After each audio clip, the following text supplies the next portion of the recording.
alumnos del sexto grado. Hoy tenemos más una clase y en esta clase vamos a hacer algunos ejercicios para mejorar nuestra condición física. Entonces recordamos que antes hay que hacer calentamiento, trotar un poco, caminar, andar en bici y luego pasamos al ejercicio. Hoy también vamos a mostrar un calentamiento que es el skipping desplazándonos. ¿Cómo lo va a realizar el profe? Entonces podemos usar conos o si no, solamente un espacio. Skipping, rodilla hacia adelante, movimiento de los brazos, ¿sí? No se olviden. Otra vez skipping.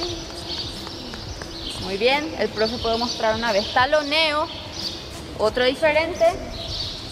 ¿Cómo lo hice? Taloneo, talón al glúteo.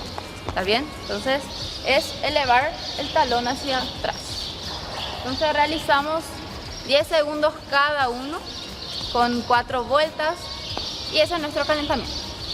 Luego vamos a utilizar una colchoneta o una alfombra, algo para que nos pueda ser más cómodo y vamos a realizar una plancha con toque de hombros.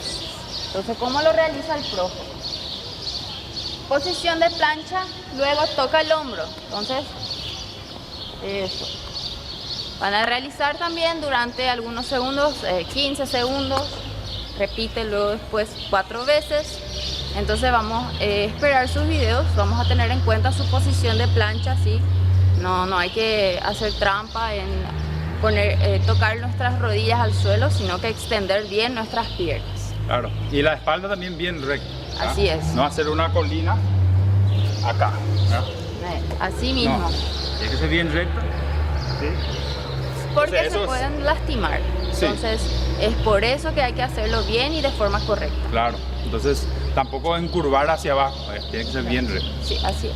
Muy bien. Entonces, esa es nuestra clase de hoy y esperamos sus videos. Así es. Chao. Chao, chao.